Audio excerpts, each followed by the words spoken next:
Greetings, programs, and welcome to ArcNeo Reviews, where today we're going to look at probably the figure that sold me on how good the last night Voyagers were. But we're going to look at Voyager class Nitro Zeus. And my word, this figure is genuinely incredible.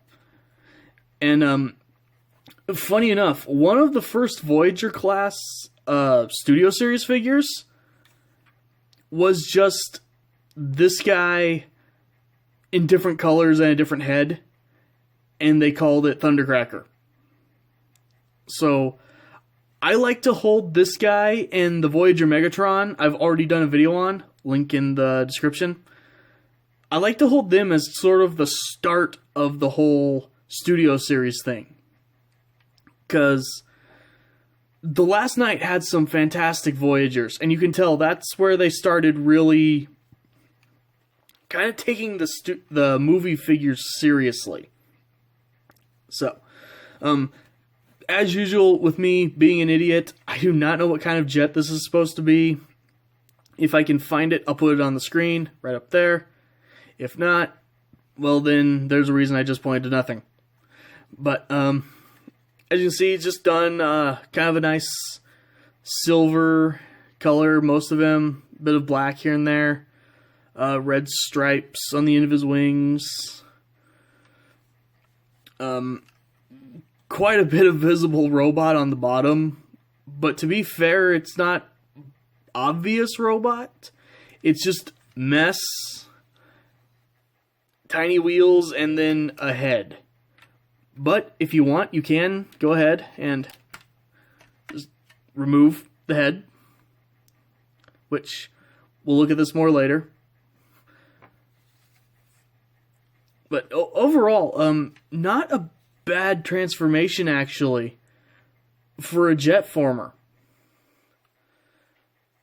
Though, these missiles either should have been painted or just left off. I'm gonna say it. I don't know why they just gave us these white missiles that don't look like they belong here. But, really quick, before we get into transformation or anything, cool thing about this guy, if I can actually manage to get it open, it's very hard to do as I have no fingernails right now. Cockpit opens and actually is made to support Titan Masters or Prime Masters that would come out later. So you can go ahead, take, Misfire's Headmaster here, pop him in there, and there you go. Got someone flying the jet. I guess this was to do with a deleted scene where they actually followed up on saying that Cogman was a Headmaster? I don't know. I'm not an expert on these things. There are people who are. Go watch their videos. But, yeah, they actually have a spot where you can put in a Headmaster, Titan Master, or whatever, which is pretty cool. So, get down transforming this guy. I'm going to warn you now. His transformation is just complex enough that I tend to forget little steps here and there. So if I get too frustrated, I'm just going to skip from here into the robot mode. So if you see me transform it, that means I actually managed to remember it somewhat decently. But we're going to start off. Go ahead. Full up the landing gear. Pop off the missiles, which can be easier said than done. They really wedge in here.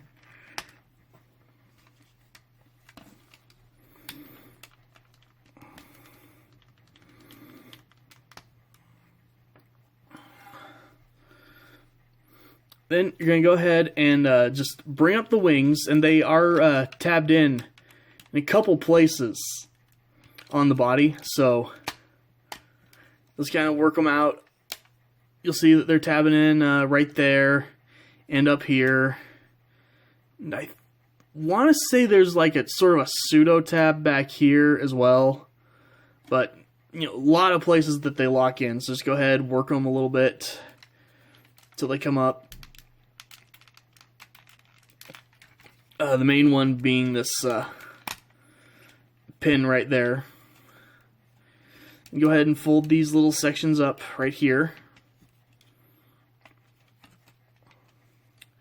Kind of just get them out of the way for now. Go ahead and fold the... go ahead and bring up the tail fin, actually.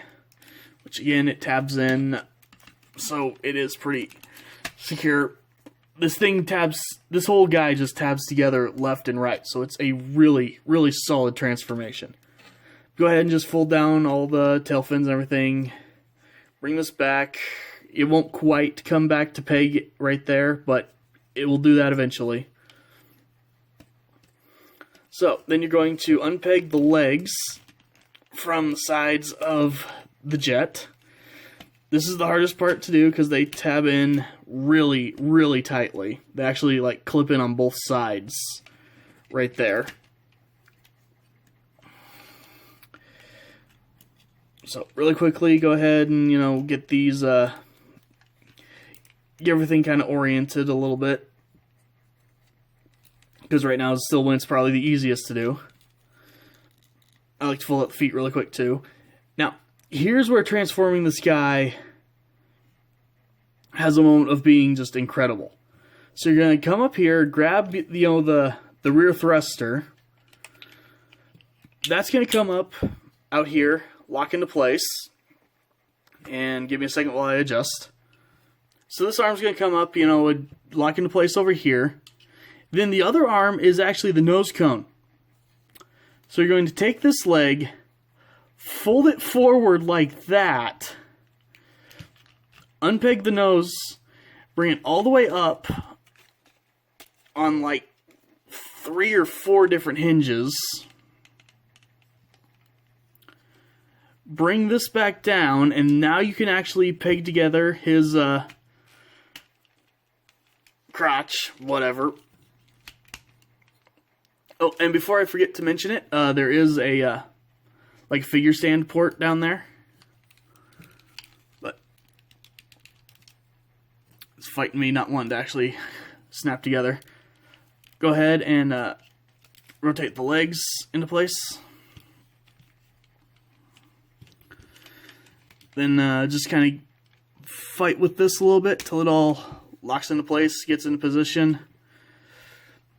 Grab the piece where we yanked the head out, fold it down, and then fold this whole part back, and it will lock in to keep the arms and everything in place. Flip out his fist, then come over here and have some more insanity, where you're going to open the bottom of the nose cone like that. These pieces will come up on a double hinge. So it looks like that. So you can either leave it like that and just kind of have like this, you know, arm spiked fork kind of thing going on. Or kind of get these out of the way, and then there's extra pieces right down here you can fold out.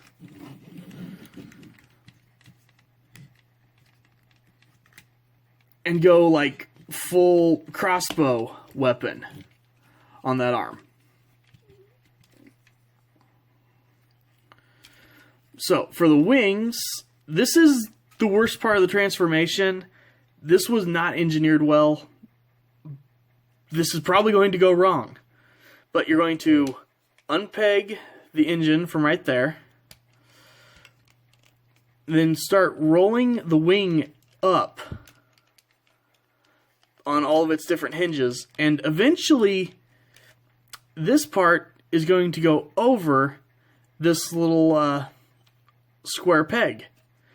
The problem is there is not clearance for that, so you're going to have to pull this piece up where it's not actually meant to go. It doesn't fold this way without like putting force there. Not enough to damage anything, but enough that you can tell it's not supposed to do that. But just do that, get everything bent around, try to keep this last little piece pegged in right there, and angle that however you want. And same thing on the other side, pull this up, roll the wing up,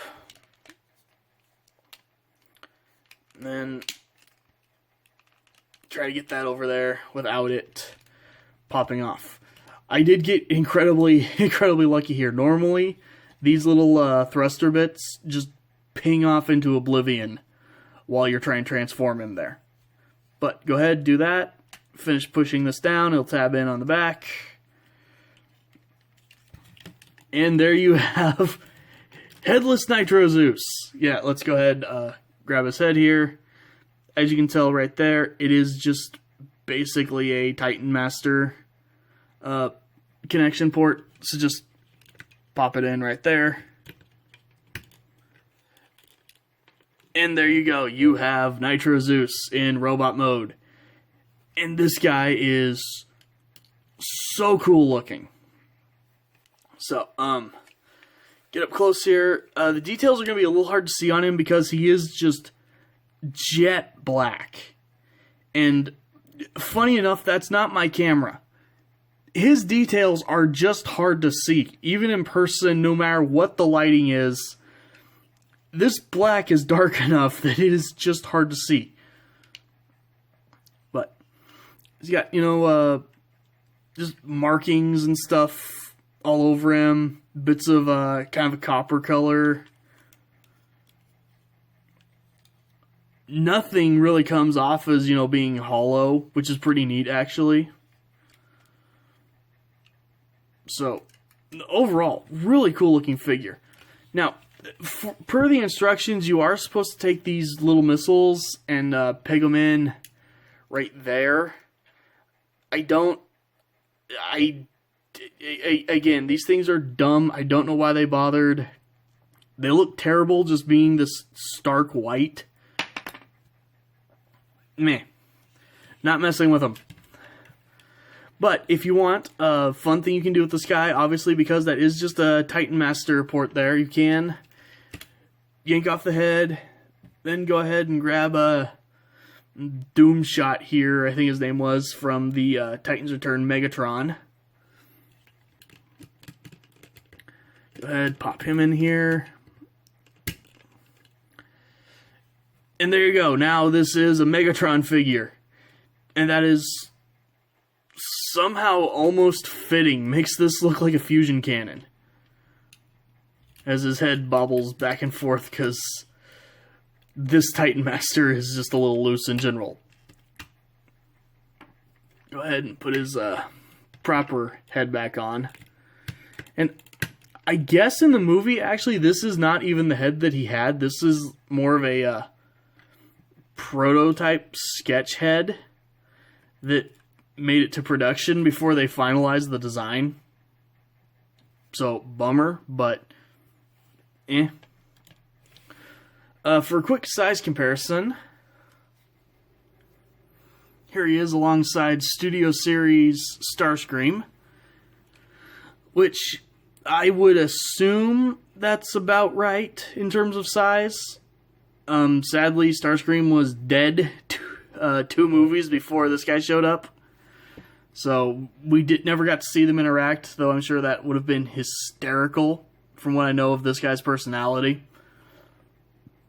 And here you can also kind of see what I mean with this guy basically being from the Proto Studio Series line.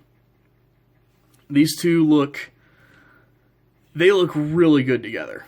So, get him out of here. And before I forget, this guy does also have a gun on this arm. So you can pull out his little wrist-mounted Gatling gun here. And just give this guy way too many guns, which is awesome.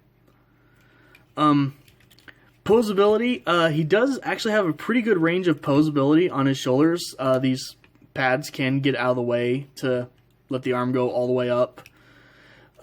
not quite 90 degrees at the elbow, but pretty close. Swivel right up there at the bicep. Nothing at the wrist, unfortunately. As well as, yeah, it is completely hollow right there. I know that bugged some people, and there is actually a third-party, like, upscale of this guy, where they made panels to fill that in. For all the guff on this arm, it does have the same, and then some, since this piece likes to come up all the time, even though it technically shouldn't. So you can either move it at the real shoulder, or just grab that and just move the whole thing all the way. Really good range of motion on the legs. So you can kick forward quite a bit, back all the way. If they come unpegged, that he can do more than the full splits, though he can anyway. The knee is kind of high on the leg, so it looks a little weird, but it does have full 90 degrees and a adjustable pad right there, even to keep it from looking bare. And the foot does go back and forth. Sadly, no side to side on it. Wasn't quite made in the era where we got ankle articulation. And then just, you know, a ball joint for the head here. So it can look basically anywhere.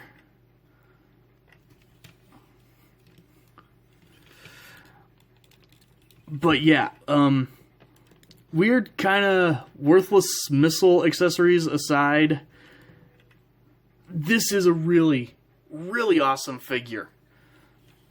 You know, he's got a good silhouette. Even the tail wing section, you know, it works.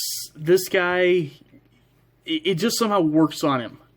As well as, depending on how you're displaying him, it makes him easy to put places.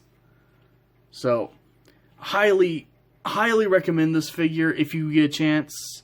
Maybe just paint the missiles so they don't look so stupid. But figure himself is fantastic. Definitely worth picking up. So, thank you guys for watching, and I'll see you next time.